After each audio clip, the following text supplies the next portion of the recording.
What's going on, everybody? It's your boy back with another reaction video. I'll be reacting to the three true disturbing quarantine stories, volume 2. I think this is from Mr. Nightmare. So you can go check out his channel.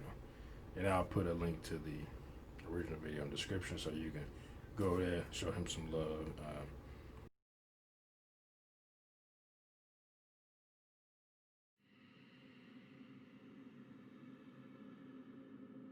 Inside, like when you don't jump on outside, but like your inside all tenses up. I'm 24 years old, still living with my mom and dad, along with my two younger siblings. My parents bought a new house in March, It's hard out there, man. just around the time coronavirus really started to be taken seriously around me, and quarantining started. So we were in the unpacking and settling in phase during all of this. My room is actually in the That basement, must be which I rough don't for mind. people who It's furthest away from were my going parents' to room. move, and then this whole It's technically quarantine just an thing extra happened. room in the house, not really meant to be a bedroom, but we made it one. Plus, my parents figure I'm going to be moving out soon, so why give me one of the better rooms in the house? This Basement in is this this house is is them trying to huge. push you It's out. really They cool. like give him the I get to worst feel like room, it's kind of my own so basement he'll in a want to way because leave. of my room. But right off the bat, moving here, weird things would happen. Actually, don't look Inside my room, bad. mostly at night, I'd hear strange sounds inside the walls. I knocked on the wall, and it seemed to be hollow. There's a vent in the room. I thought maybe there was an Oh, animal in the boy. vents. I used my iPhone flashlight to get a look inside, but I couldn't really see I anything. like he had to point out his iPhone. Whatever, house noises, I figured. If it persisted, I would tell Where my dad did to that look window into it. go? I set up my Xbox on the basement TV. In fact, I usually just chill in the basement instead of my room. I used the 50-inch TV my dad set up down there. One night on the first week in the house, I was playing Warzone on my Xbox. I like that I heard couch. this distinct sound come from the side of the basement where my room was. It was muffled by a wall, which led me to believe it came from my room. I went to quickly check inside my room, and it was empty. I hurried back to my game so that I wouldn't die, but to best describe the noise I heard, it sounded like a heavy glass object being placed on a table or something. I figured it probably came from upstairs. Literally the next night, I woke to some weird muffled thumps. I couldn't tell if it was above my room or to the side. I'm like, okay, it's time to move. For me Took to my move. phone again and went to the air vents. But once again, even with the Hey, light, Mom and Dad, I couldn't see anything appreciate in you, there. but I was I starting don't to deal worry with a small haunted animal places might be in the vents or living inside the homeless walls. people inside the walls or some I shit. brought it to my dad's attention, who told me to let him know if it persisted. People and told under me the to try to stairs record the type sounds if bullshit. possible. So a few nights later, I woke up at 4 in the morning feeling extremely thirsty. My trusty bedside water bottle was empty that night, so I had to go upstairs to get a refill. On my way back downstairs from the kitchen after refilling the bottle, I stopped mid-staircase in the dark, thinking I heard something from the basement. The Andy? fuck? I That said good very quietly. Cthulhu? What is Wondering that? if my brother was hiding down there. I whipped out my phone to use the flashlight again as I finished my descent down the stairs. I had a quick look around the basement just for peace of mind, and when I found it was clear, I went back to my room to hit the hay. As I placed my water bottle on the ledge above my bed, something in my gut told me to just look at that little vent in the wall one more time. So I shined the light in that direction, and even though it was only for like half a second, I knew what I saw. It was someone looking through the holes in the vent for just a brief moment. I saw their eyes clear as day, but they moved away just as the light revealed them. What did I do? People just Probably watching. hope I ran to the vent to get a look inside. and Hell see who no, was in I'd have there. run away. But no. Instead, I screamed like a girl as I ran all the way back upstairs, yelling for my dad like a child. Yeah, shit. The whole Okay, family came fuck. down the stairs to my room. We gonna run through the Brought them to the walls. vent in my room and shined the light in it again. My dad took a look. Of course, there was no one in sight now. I'm not even lying when I say my mom and dad told me the cliche I was seeing things because I hadn't gotten enough sleep and I was tired. I didn't buy it. I'd have started I wasn't cursing. sleeping there that I'd night. have been like, you get the I slept fuck in the out of living here. room and locked the basement door that night. The basement door only has a lock on it because we have an outdoor entrance to the basement, so it serves as an extra small layer of security for break-ins, I guess. Well, the next day, when I I went down to the Line basement started on my and made a thing. shocking discovery. There was some kind of secret door in the wall that was left open. I immediately called my dad down. We went inside of it together.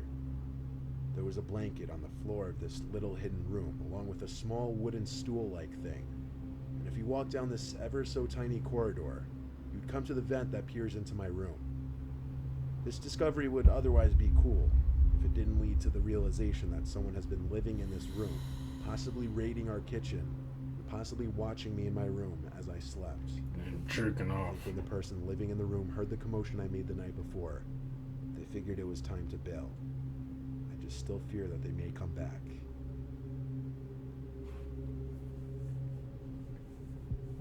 Time for you to move, buddy. Even if you ain't got no money, just it's like I'm out. It's April 2020 as I write this, stuck in quarantine. I live in a duplex Find you about house. 5 or It's 6 one story, roommates. but it's divided into 2 sections. Each side has 2 bedrooms and a kitchen, with each having its own front door. Inside the house, there's a door separating the 2 sections, and it's locked by the other side. The landlord, Jose, lives on the other side, and he has the lock switch on his side of the door. Oh, is it Obviously, duplex? that's not exactly a situation I've been entirely comfortable with, so I took it upon myself to install some camera I bought on Amazon. It connects to my phone to alert me when motion is detected. I aimed it right at that door. But did I ever expect to actually get any kind of notification from that app? No. That's why when I got a notification about movement on the camera, I freaked out. I opened the app and saw in the very laggy, low frame rate video that the door connecting the 2 sides of the house was open. I was literally sitting in my car in a parking lot, heart racing, waiting. A few minutes later, I saw Jose walking through the doorway. A few seconds later, shutting the door behind him. I was Fucking supposed to go Jose. shopping, but instead I raced home to check my apartment. But as far as I could tell, nothing was touched. I didn't know whether to confront him or see if it persisted, but the curiosity just ate away at me that night. I knocked on his front door and told him about my camera, and that I knew he entered my apartment. He admitted it right away, but he had a reason.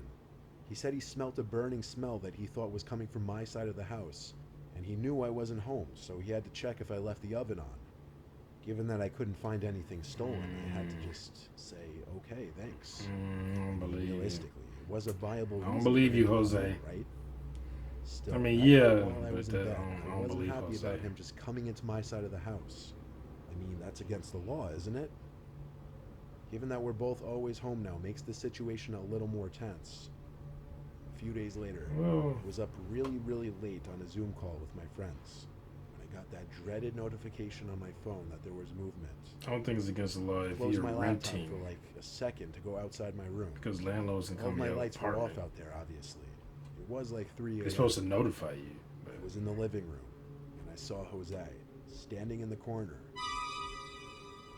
He had something in his hand that I couldn't see, but he was surely looking at me. I could only see him because the light from my bedroom came out to the living room slightly. He started walking to me like a zombie. I told him to chill out as I backed away into my room. When I saw him still approaching me with this lifeless posture, I slammed the door shut and is he locked it. sleepwalking? He started to pound on the door with some blunt object and tried the doorknob. I yelled at him to stop before I called the police. And just like that, he stopped. And a few seconds later, I heard the door separating the apartment slam shut. I peeped into the outside. He appeared to be gone. I got the police on the phone and had them come to the house. We got Jose to come to my side of the house. He claimed he didn't remember a thing. And as the 4 of us watched the footage on my phone of him entering my side of the apartment, he had this look of fear and remorse. That's when he claimed he has a sleepwalking problem that's gotten worse recently, and he's on a bunch of medications. The police asked me if I wanted to press charges. I looked at Jose and said no. However, as soon as the police left, I barricaded that door with my dresser and started looking for new apartments. I beat his ass. I haven't seen Jose since, as soon as the and I'm not police staying left. here much longer. I don't think I believe his sleepwalking story. It truly seemed he was trying to hurt me that night. Yeah, like I can see sleepwalking, but what's with the standing there and then having a blunt object and then beating on the door. Quarantining and social distancing has had my friends and I going crazy. So to spice things up, we wanted to explore the abandoned farmhouse down the road. I've been social distancing It was my for friends years. Kyle and I.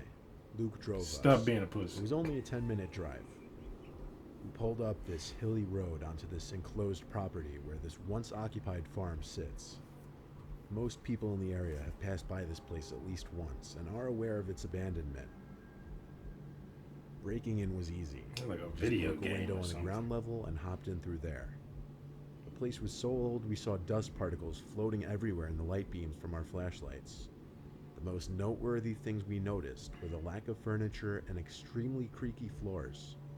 Even though the place was known to be abandoned, we still expected at least some things left behind. However, it seemed people had already looted the place out.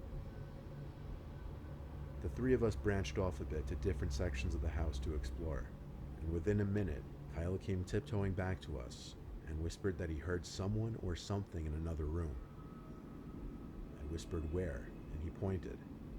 He refused to go over there, while Luke and I just quietly laughed. I ain't going thinking he back was either over being there. a pussy or trying to freak us out. I'd be like, you know what? Not gonna lie, I'll given be the a setting, pussy. that dark, quiet old farmhouse surrounded by woods in the dead of night, his claims did give me goosebumps. Luke and I still proceeded quietly to the room that he was pointing at. You're idiots for being in It was there. impossible not to make at least a little creaking on those terrible rotting wood floorboards. Then we discovered that the little room contained a two-way staircase, one going upstairs, another going to the basement. But when I approached the basement staircase, my goosebumps came back when I realized most, if not all, of the stairs had collapsed, and at this point, it was more so just a hole in the floor. Luke dared me to look down into the basement. But yeah, let's just jump down I there. was going to, and I for sure heard a noise come from down there. It was this creaking sound that would repeat every couple seconds. I turned to Luke and whispered, "Do you hear that?" He Yeah. nodded his head and whispered No, back they said to they me, had "Look down there." flashlights. Just look. I took a deep breath and said, "To hell with it. I'll do it." I crept to the disturbing looking hole in the floor and shined my flashlight into the darkness below. At first I didn't see anything except a concrete floor in the basement and small piles of rotted wood. But then I got on my knees to get a deeper look in the basement. And that's when we heard. Hello? My hand just jerked to the right where I heard the voice, and I saw an old woman with long gray hair in a rocking chair. She was looking at me with this lifeless smile. It had this hint of malice to it. I fell backwards and dropped my flashlight. The I Conjuring yelled or at the some top of my shit. lungs to run to my friends. Kyle already left the house and was waiting in the car. Luke and I then got to the car, and I was yelling at him the whole time to hurry up. Kyle is me, for Once sure. we exited the property, I felt a lot better. They didn't even know he was Luke gone. heard the voice He too. in the I car didn't waiting. see what I saw, though. It was bizarre. It was surreal. It was terrifying. It didn't make sense. Why was she down there? How did she get down there when all the stairs had collapsed? What else was down there? All these unanswered questions are made creepier. She's a ghost, Remember, ghost, ghost, that ghost. farm has been abandoned for years. She had the old people string. That is. Yeah, I'm definitely the other guy. I'd have been gone. If I tell you I hear something, I'm like, maybe we should leave. That's usually the first thing I say. Maybe we should leave because, like I said, I've done something similar to this. Well, pretty much, I guess it's the same, but it's usually in broad daylight. It's not at night. I don't think I've ever done it at night. But I've done it in like urban type environments where there are buildings around, people driving around on the streets. Usually you go hop a fence, that broken, rotted fence, chain link fence, and then there's some people that haven't already cut it to get through because they don't want to. They probably used to walking through there because they do. You just see that a lot in places where people put up a chain link fence to keep people from trespassing, but people used to walk through there. They whatever it used to be, they just walk through between the buildings or whatever. And yeah, people take like white wire cutters, basically they just cut through that thing and then just go through. I've seen that. I've actually seen people do that. But Yeah, you jump through those things or jump over the fence if no one's cut it. Go in there. Don't go too deep. We don't usually go like it is multiple floors. We don't like we ain't going to multiple, especially if it's an old decrepit building where it looked like it's been the reason why it's been condemned because it caught fire or something like that. But they put the fire out, but it's not livable, so no one's allowed to live in there until they tear it down, rebuild. But then someone has to buy the property to do that. But we've never done anything at night. I've seen abandoned farms. Usually they looked regular, usually because probably a tornado or something came through there. People didn't have the money to fix it and they moved or whatever. Or it was abandoned and it just, the wood started rotting and it just did, the elements kind of destroyed it and nature took over. But I never actually went in abandoned farms or anything like that in rural areas. Because one thing is usually pitch black because there's no streetlights. So I don't, like I said, I don't do that because, as in my experiences, like I said, it's either a crackhead or a homeless person or a mixture of the two. And usually they can be violent because either they have mental issues or they've had people try to rob them before or jump them and steal from them. So they instantly see somebody, they automatically go on the defensive thinking that you're trying to take some, especially if because they look at you like, what are you doing in this abandoned building? They instantly you trying to do something. So they might just go, or they either go on defense or they go offensive and just straight up attack you.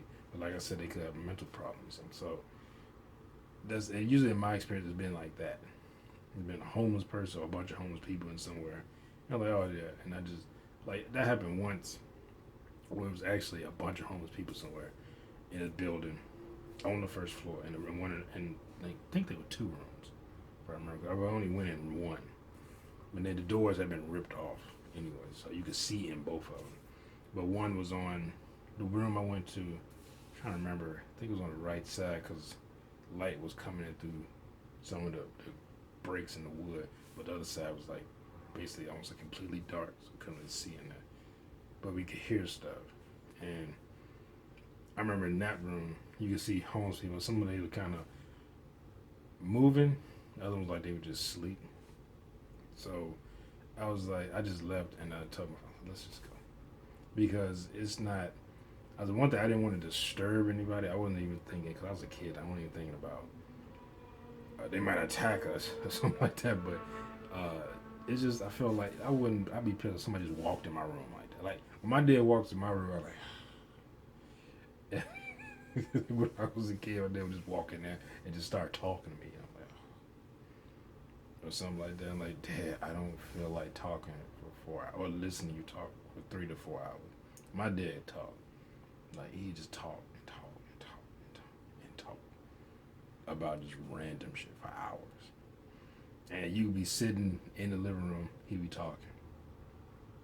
Get up and leave out the living room, go in your room. He'll end up getting up, walking to your door, and I remember I used to close my door, and he just open up and then start talking. I'm just like, I guess you didn't get the hint that I don't want to talk. I don't want to listen to you just talk about a bunch of random shit. Oh, I love my dad. He get on your nerves. I've seen him get on many of people's nerves. Where they just like, look, dude. But he's got on my nerves many times. But I guess that's what parents do. They get on your nerves. They're supposed to. But anyway, hope you all enjoyed my reaction. And if you did, make sure to hit that thumbs up button down below. Be sure to subscribe if you're new here. Hit that bell. You'll be notified when I upload new videos. Comment down below. Share this video. Make sure to go check out Miss Nightmare's channel. I'll see y'all next time. Peace.